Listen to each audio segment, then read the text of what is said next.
I just thought I should jump on, give some thanks to several different people. Um, Managed to crank out a couple of podcasts in the last few days, or just 2 days. Last Thursday with the legend, as Micah keeps calling him, but Paul from Tap Scarler House here in Vancouver, off of 162nd.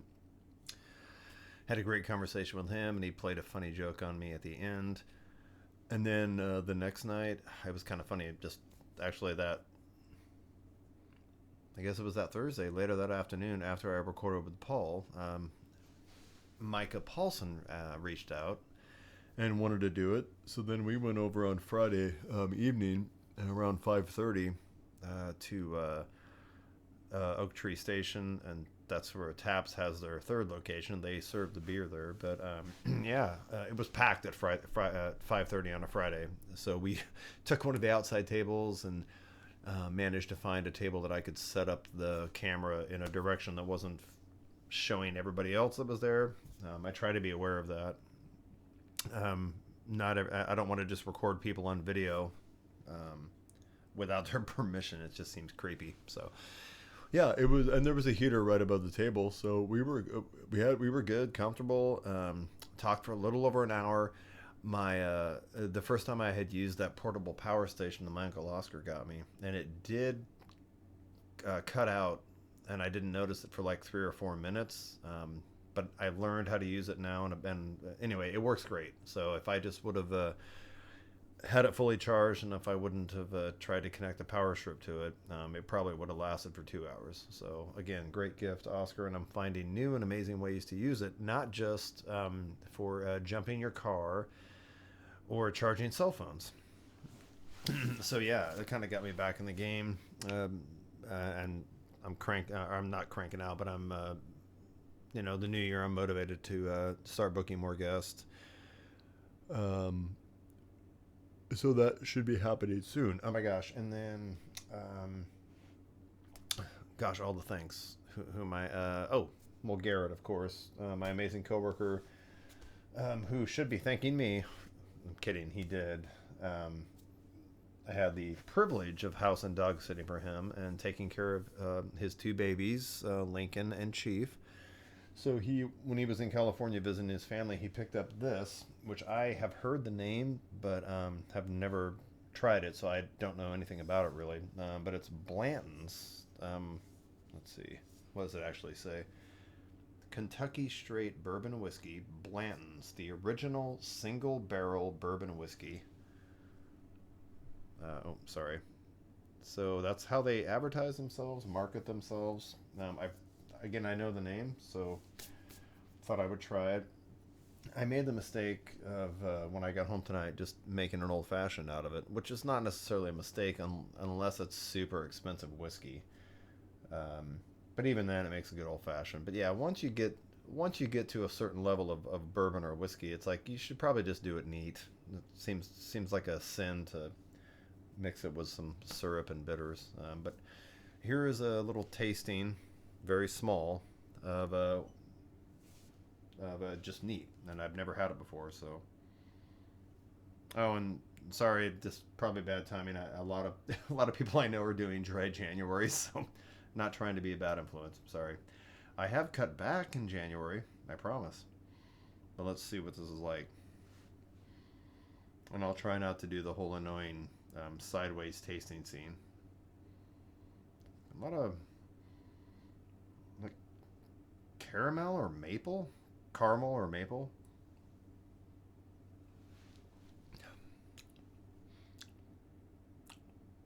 Oh wow, that's really smooth. Oh, a little burn after. As it goes down, there's a little burn. Um, I guess I should say it's. Let's see. This they label everything, which builds value perception. I guess you call it. But it's from barrel number 32 on Rick number 35. And I'll have to research what all this means. Individually selected, filtered, and bottled by hand at 93. Oh, 93 proof. So it's 93 proof. Okay. Um, that probably accounts for the burn, but it is really smooth. Damn.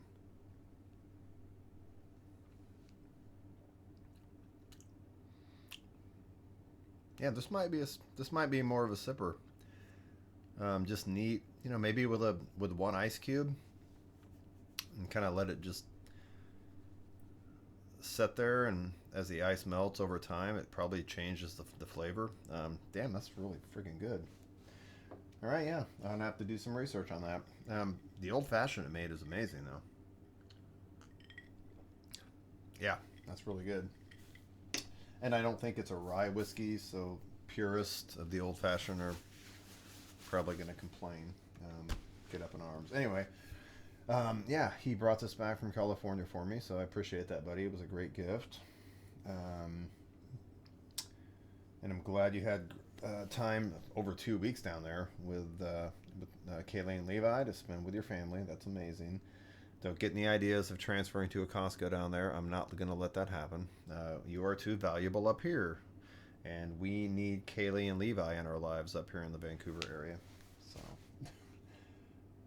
yeah, that was, God, I felt like there was another. Oh, so my good buddy Steve Richards lives in Redmond. I have the honor, and he reached out to me and asked me, but I have the honor of DJing or being the DJ for his son Noah and his fiancee Rachel. I'm gonna DJ their wedding in Sisters, Oregon in July. So I just finally was able to touch base with them. We'd been trying to just virtually or do a video call, and we did after I got off work tonight. I had met Noah one time before, and I opened the meeting with this. I had to remind Noah. I was like, I think I've met you one time before, and it was when me and Pam hosted Super Bowl when the Patriots were playing the Falcons, the epic game where they sucked for 3 quarters and then came back in the fourth quarter and won the game. And Steve and a bunch of other people, but Steve came over and watched the game there. And at some point, I think it was during the second half, Noah did stop by. So I had met him and he remembered.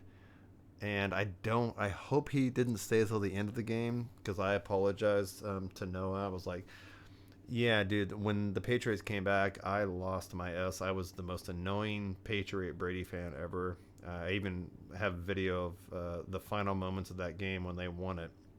I apologize to all my guests, and there was a lot of people in our house, but I lost my S on that comeback, and I was just screaming and yelling, and yeah. But your dad was awesome. Although it had to be hard for him to watch that happen because he cannot stand Tom Brady. So, but anyway, I had a really good video call with Noah and Rachel, and I'm looking forward to it. Technically, I'm pretty much retired, but for special friends and family, I still enjoy doing the weddings because it's not a business. I'm not doing it because I need the money, but special people and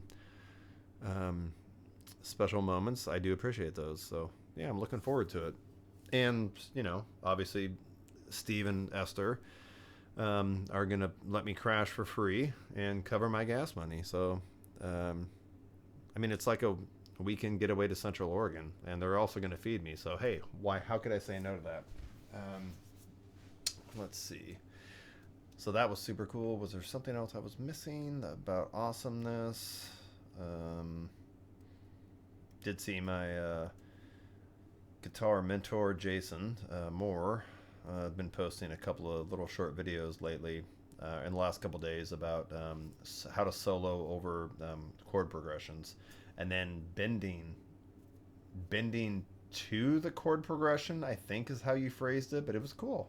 It was awesome to see his. And I showed some of my coworkers, like, yeah, freshman year of college, I had the honor of having 9 months of this guy teaching me stuff. So it took a long time for it to come to fruition, and I went to acoustic side. I'm not doing that same thing, but it was, hey, the root of everything I know was from Jason, so that was super cool.